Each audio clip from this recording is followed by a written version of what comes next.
la tenacidad. Creo que el lunes hay puente, ¿no, profesores? Ahorita estaba platicando con mi esposa, creo que se retrasa, ¿no? Lo del 20, ¿o cómo va a estar? Sí, mañana es domingo. El lunes es suspensión de labores por lo del aniversario de la Revolución Mexicana.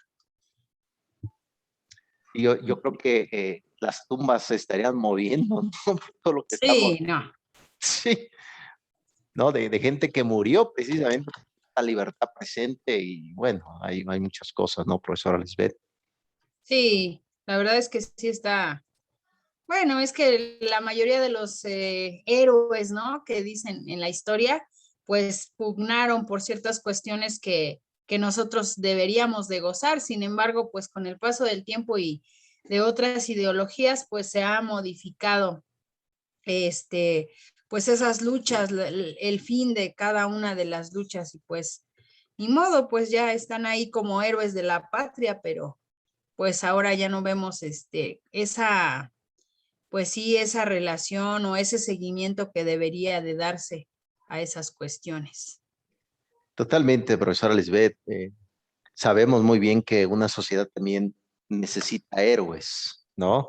Si no existe, se inventa.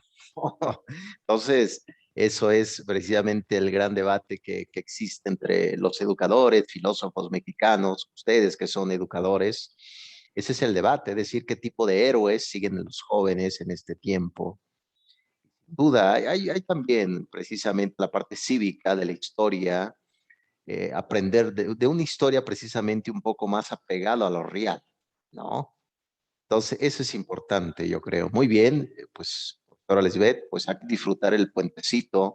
La profesora Edino va a estar con nosotros.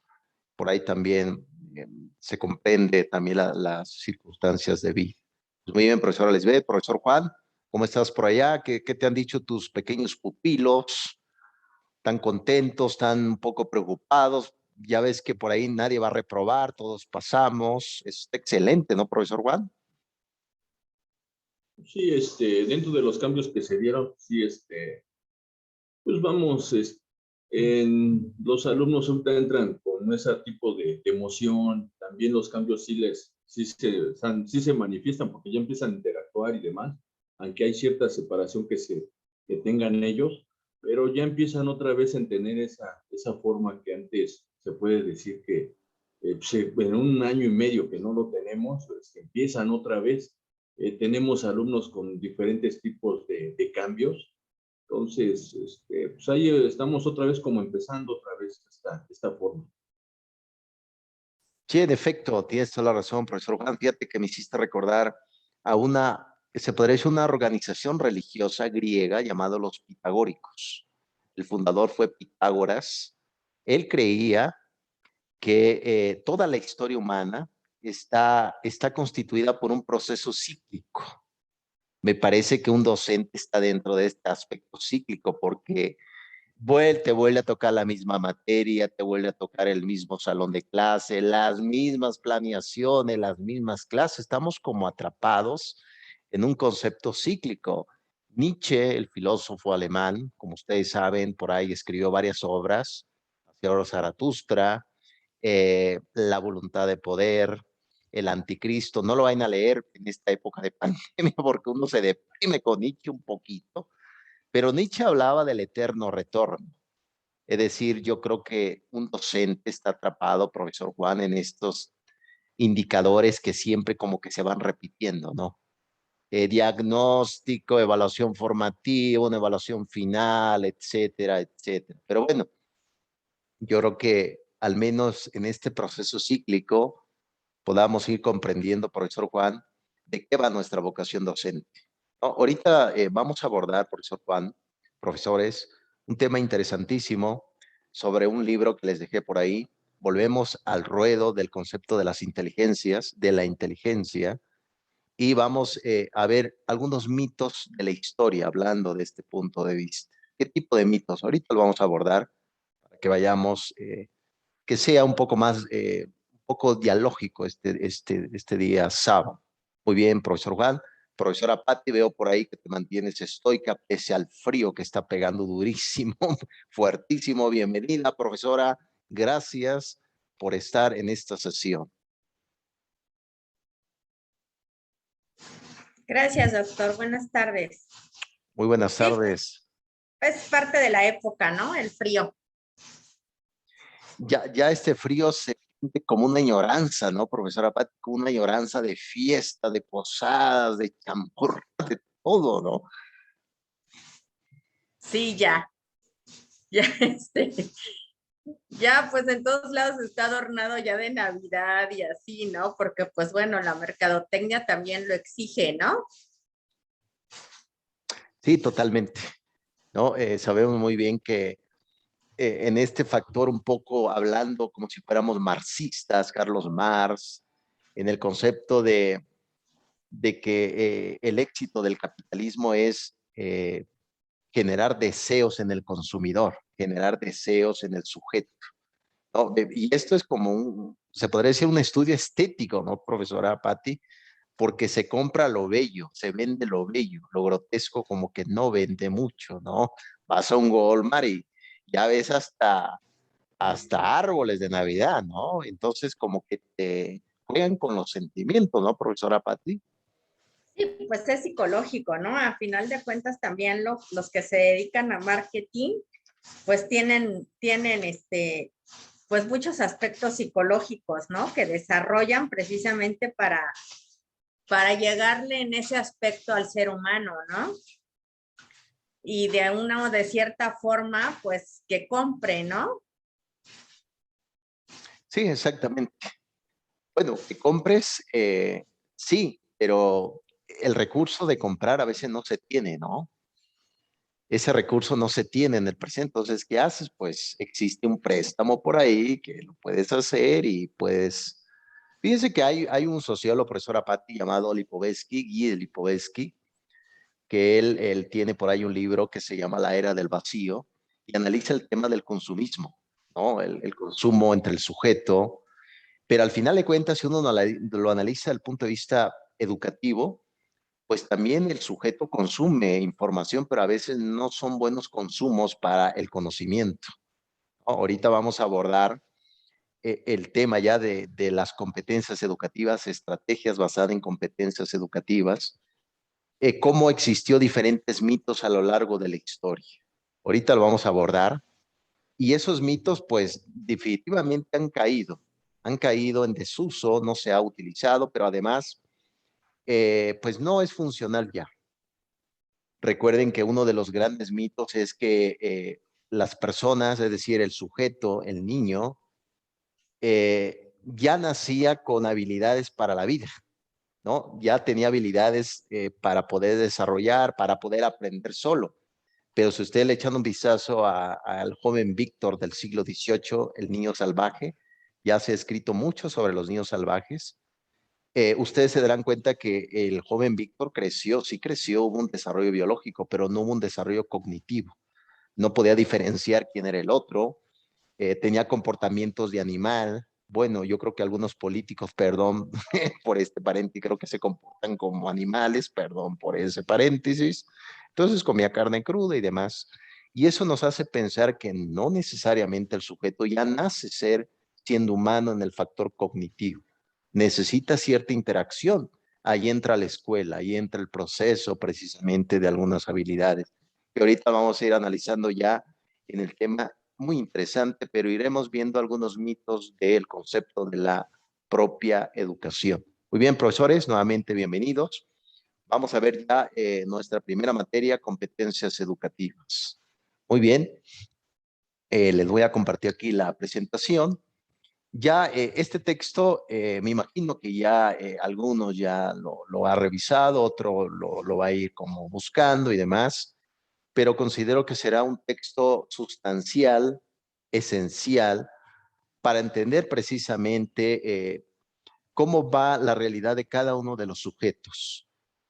Recuerden bien que uno de los grandes mitos de la historia antes y fue la constitución de la escuela clásica, era y decía que la infancia era un accidente, Y no lo digo nada más yo, lo ha comentado el profesor Buenaventura Delgado en su libro Historia de la Infancia, editorial Ariel. Si alguien lo quiere analizar, bienvenido. Si lo quiere comprar, adelante. Eso eran los grandes mitos. ¿Qué significaba esto? Que al niño se debería de educar como si fuera un adulto. Por lo tanto, se mezclaba a los niños junto con los adultos y el niño pues fracasaba porque se daba precisamente un tipo de educación, estrategia, pero para la vida adulta, no para el niño. Por lo tanto, cuando hablamos de competencias educativas, es importante no perder de vista a dónde va dirigido, cuál es el público que se debe de implementar, jóvenes, adultos, niños. Está ese libro de Helen Keller, este libro que se llama El siglo del niño, del siglo XX, un texto, ese que así es de Helen, eh, precisamente retoma todo el concepto que se ha hecho desde la UNESCO, desde la UNICEF, que es importante que el niño aprenda, es un aprendizaje social, que aprenda a defenderse hacia sí mismo, que aprenda también a enfocarse y sobre todo a alzar la voz en todas aquellas circunstancias que surgen en esta vida. Por lo tanto, ese era uno de los mitos de que va a existir dentro de la escuela clásica. Pero actualmente hay mitos, hay gente que se opone, que dicen, bueno, yo lo he escuchado de otros docentes, de doctores en educación y demás, que han dicho que las inteligencias múltiples no existen, es un invento. Pero uno reflexiona y uno puede, inclusive el punto de vista filosófico, epistemológico, en decir, bueno, yo ahorita tengo un frío terrible, es decir, mi percepción sobre lo sensible, sobre el mundo sensible, puede llegar a ser muy distinta a la percepción de otra persona, ¿no? Para otra persona a lo mejor ahorita hace calor. Esa es la forma como el sujeto aborda la realidad cognoscible, cognoscente, es decir, la realidad material, pero lo ve de forma distinta a otros sujetos. Por lo tanto, a eso nos referimos como un tipo de inteligencias.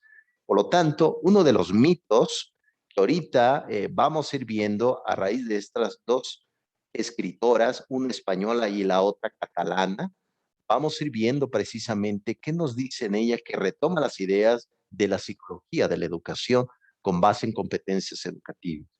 El mito es que la inteligencia siempre es la misma, no cambia a lo largo de la historia, no cambia a lo largo de la vida.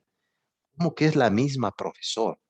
¿Será acaso que yo cuando era pequeño no se me daba mucho las matemáticas, creo que a muchos, pero eso no significa que mi inteligencia siempre será igual, va cambiando. Esa es la pista que nos da las autoras con base a las diferentes inteligencias múltiples. Muy bien, vamos a ver entonces eh, a las profesoras. Echeverría, ella, la que está arriba, precisamente en la foto que ven arriba, ella, como ustedes saben, el País Vasco maneja prácticamente como una lengua distinta, ¿no? Ya ves que ha habido conflictos por ahí y demás. En la propia España hay también comunidades de otro tipo de cosmología. Por lo tanto, la profesora vasca nos ha dado junto con Ibarrola, la profesora española, este tipo de libro fantástico. Yo ya lo empecé a leer, ya lo había revisado antes. Es un libro rico, sutil y yo diría que nos brinda ideas para entender de qué va el ámbito escolar. Tanto los padres de familia como los estudiantes, como un docente, son diversos en su totalidad de preferencias éticas, morales, preferencias de contemplar el mundo, de recibir y sobre todo de ir comprendiendo de qué va toda esa estructura. Por lo tanto, vamos a ver qué nos dicen las autoras de esos grandes mitos que existen sobre la inteligencia y cómo aprende el sujeto. Muy bien, vamos a entrar en materia.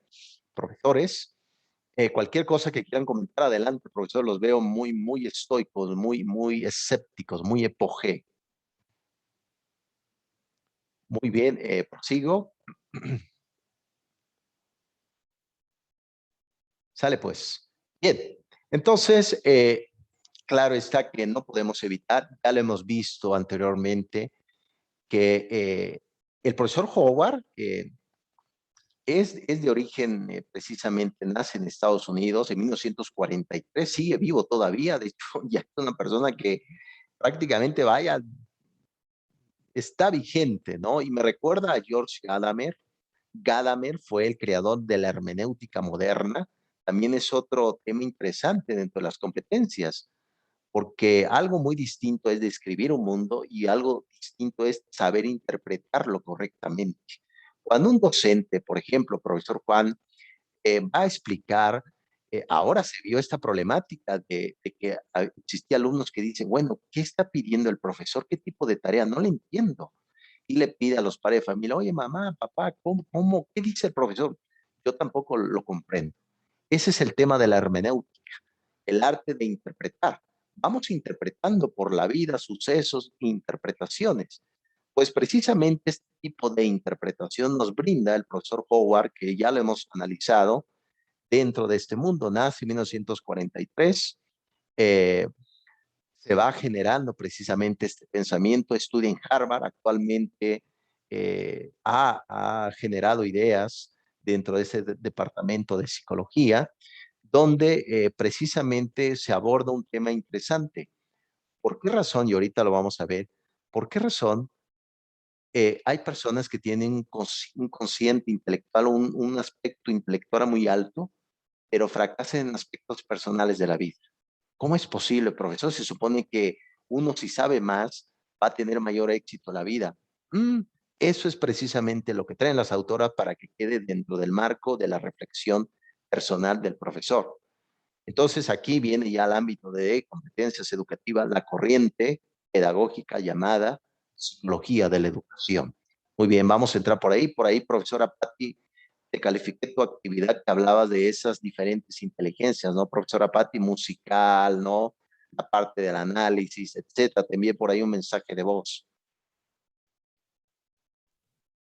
Sí, doctor, muchas gracias. De hecho, en lo que está mencionando usted ahorita, efectivamente era como una diferencia que existía entre Daniel Goleman y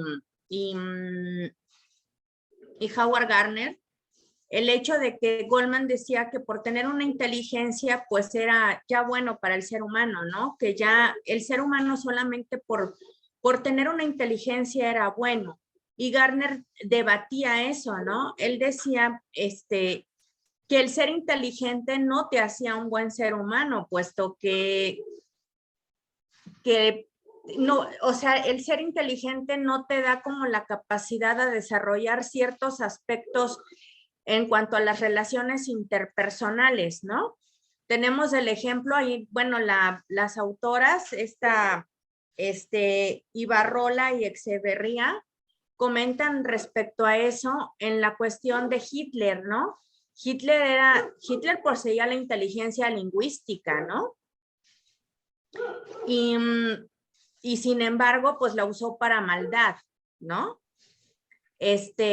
También, digamos, tenía ciertos aspectos de inteligencia interpersonal y sin embargo, pues las usó para maldad, ¿no? Así como, digamos, Albert Einstein, que pues era un genio, creó la ecuación más famosa del mundo y sin embargo tenía una pésima relación con sus hijos, ¿no? Nunca tuvo una buena relación con sus hijos, nunca se le dio.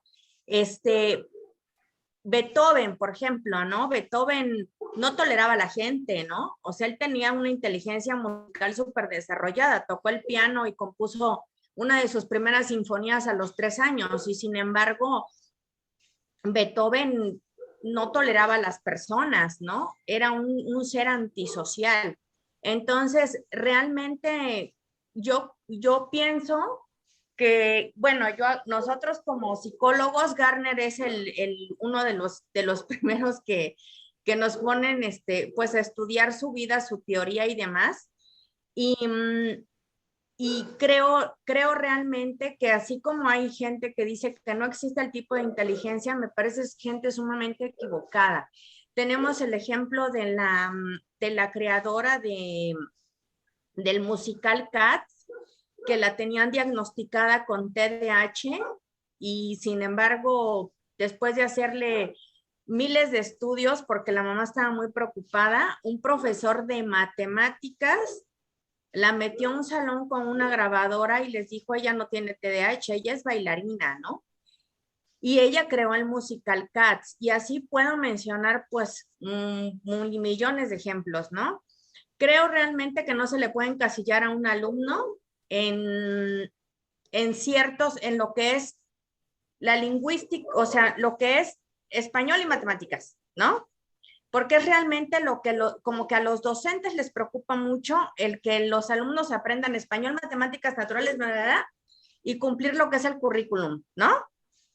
Cuando realmente creo que hay otros aspectos que sí definitivamente se tienen que tomar en cuenta seriamente, porque no todos estamos hechos para español, ni matemáticas, ni ciencias, ni demás, sino tenemos otro tipo de inteligencia que nos lleva a otro tipo de habilidades y a otro tipo de éxitos en la vida, ¿no?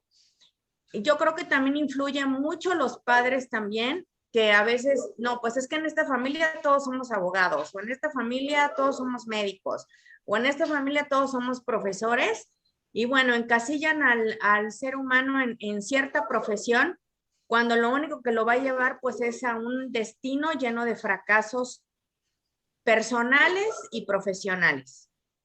Entonces sí me parece que yo mencionaba en el podcast que le envié del test de Garner, ¿no? Que consta de 36 ítems, que son preguntas.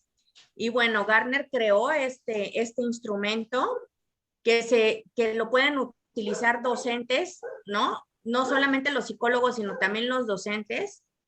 Y ahí en base a esos ítems que les llamamos nosotros, pero bueno, para los mortales son preguntas, se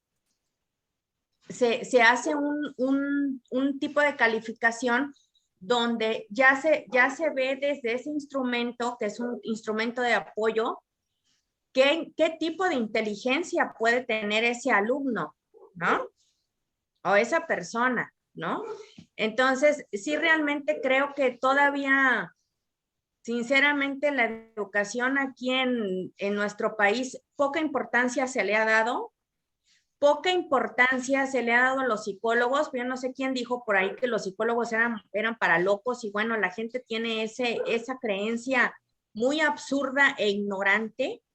Y entonces, pues realmente yo creo que la salud mental de una persona podrá ser el más inteligente del mundo, pero si no tiene salud mental y emocional, pues para poco te servirá esa inteligencia, ¿no? Porque no estará realmente bien enfocada. Entonces, sí creo que también a los docentes les hace falta muchísimo, la verdad, muchísimo, en la cuestión de quitar rigidez, en la cuestión de ser un poco más flexibles, más comprensivos, más empáticos. Nos hace falta en nuestro país, usted ha mencionado en algunas ocasiones aquí en la clase, ni un minuto de política, pero realmente creo que con la cuestión de la política tenemos de veras los gobiernos que nos merecemos, realmente los tenemos, ¿no? Porque esto no es de ahorita, o sea, si leemos la historia de Hernán Cortés, de Peña de Bernal, o sea, desde ahí de verdad viene una diferencia tan grande entre nosotros mismos, ¿no? Porque cuando llegaron los españoles, ya aquí ya había diferencias, ya tenían diferencias, ¿no? Los aztecas eran los que mandaban, y bueno, los demás pueblos que estaban oprimidos se los querían tragar.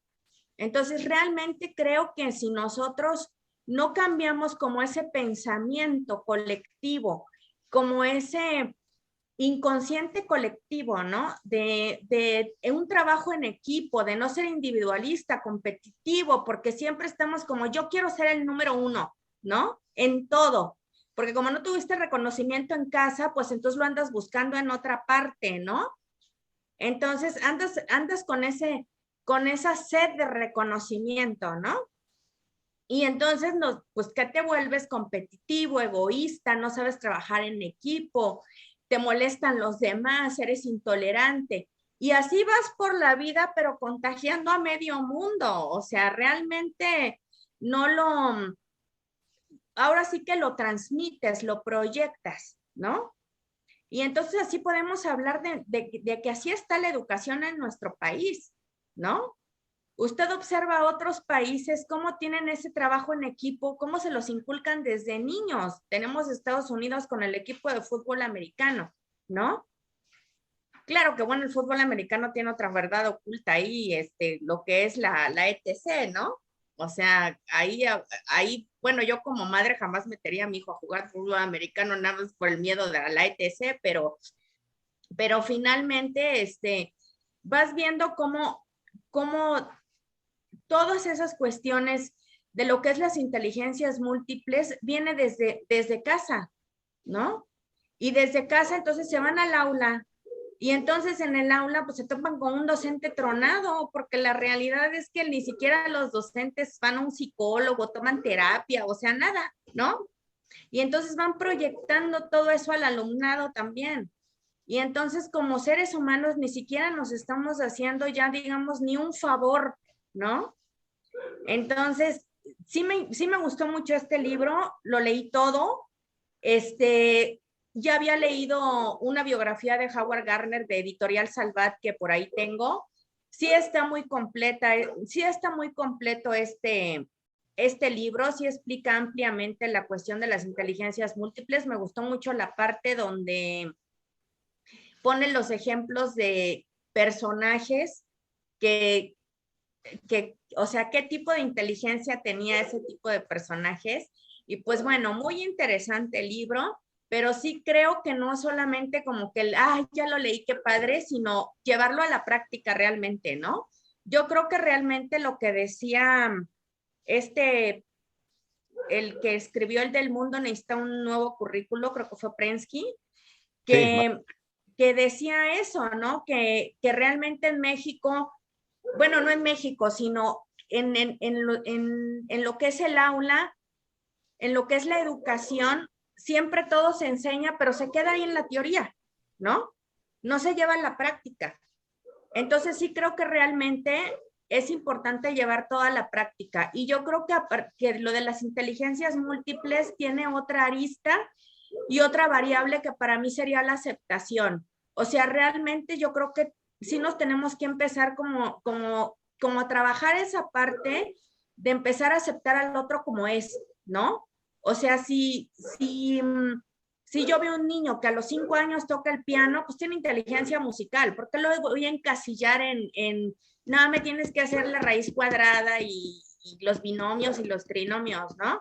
O sea, realmente yo creo que sí estas autoras sugieren un diario de observación, ¿no? Sugieren varios, dan como tips, ¿no?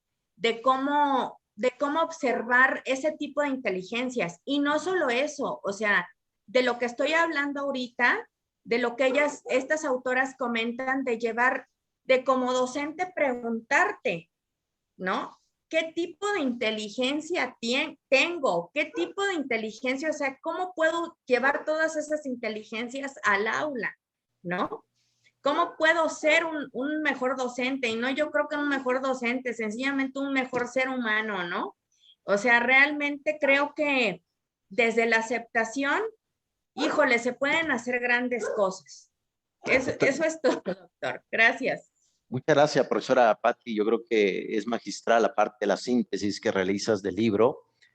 Sin duda, las autoras, profesores, Lisbeth, profesor Juan, nos da algunas pistas. Tiene razón. Echamos un vistazo a nuestro país. Hay carencias. El magisterio inclusive siempre ha alzado la voz desde la educación pública y la educación privada, que debe de haber siempre una formación constante del docente. Ahorita ustedes con su maestría, por ahí, profesora Lisbeth, recibí tu correo electrónico. Ese tipo de formación ayuda precisamente para ir adquiriendo mayores competencias para hacer mejor nuestro trabajo en el aula, ¿no? Por increíble que parezca, imagínense nada más por un comentario que hemos hecho, alguna sugerencia, alguna crítica que le hemos hecho a un niño, a un joven, y a lo mejor puede ser que sea tan impactante en su vida que ya no sigue estudiando. ¿Cuántos niños jóvenes no son buenos en algo? Es decir, son inteligentes en otras áreas, pero es que el profesor me dijo que soy tonto, no sirvo para esto. ¿Cuántos niños no están ahí? ¿Cuántas casas también han sufrido sobre este punto? Aparentemente, y como lo ha expresado la profesora Patti y lo hemos mencionado aquí, al parecer fuera muy obvio. Hay muchas inteligencias múltiples. No es tan obvio, no se sabe esto, no todo se sabe, no todo se ha dicho y no todo se ha expresado. Se podría decir, bueno, profesor, pero es de sentido común. Pues no es de sentido común. Esto en el siglo XX no se sabía. Hace unos años no se sabía. Apenas se ha dado uno cuenta de este tipo de perspectivas. Por lo tanto, es importante ustedes, profesores, se pregunten qué tipo de alumnos tengo en el aula, qué tipo de alumnos me está escuchando, a qué tipo de estudiantes estoy acompañando en su proceso de aprendizaje. ¿Realmente yo me estoy preparando para llevar a cabo este tipo de actividad? Sin duda hay dificultades de políticas educativas en México, sin duda, porque no solamente una escuela bonita educa, también debe de educar una buena formación del profesorado, un magisterio en formación constante y demás. La propuesta que nos hacen las autoras, ahí está. Y esa es una propuesta que entra precisamente para la inteligencia de cada uno de ustedes, ¿no? Algunas ideas a lo mejor sean de utilidad y otras no. Claro que es conveniente, por supuesto que sí. Muy bien, profesores, sigamos. Ya vamos a ir a nuestro primer receso.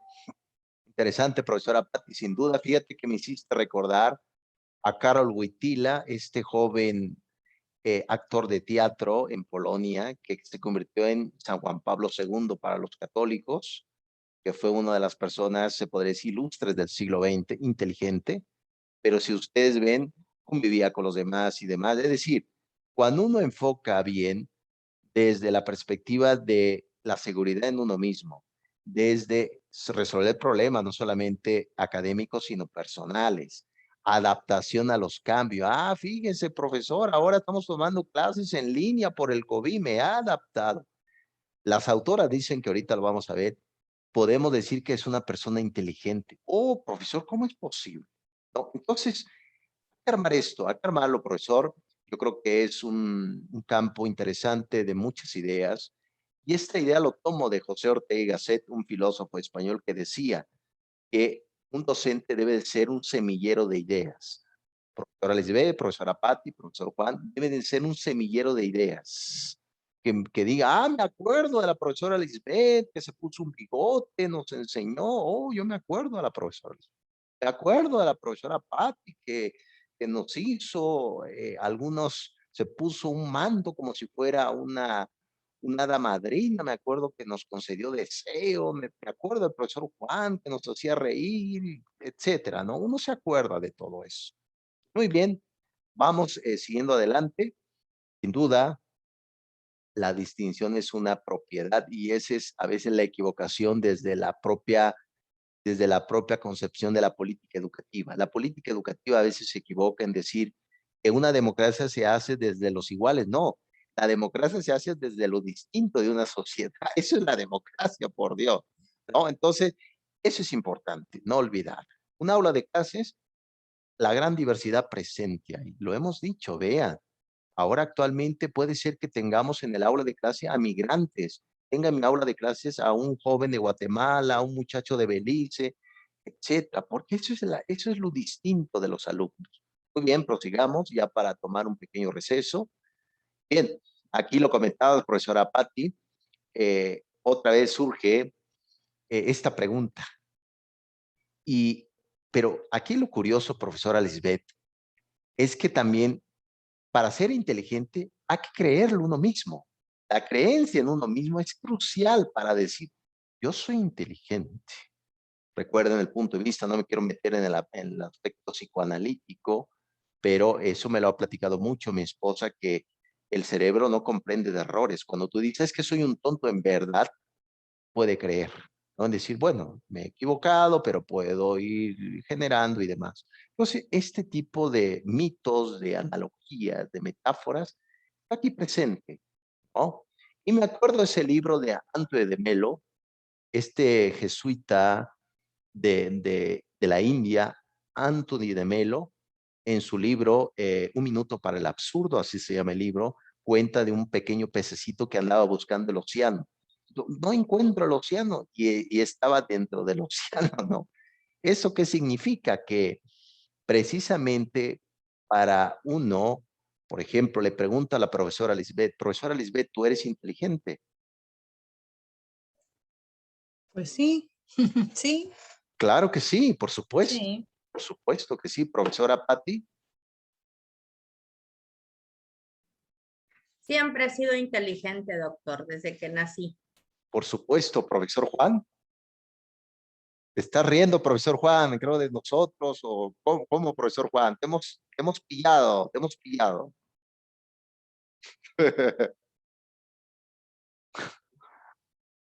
Adelante, profesor Juan.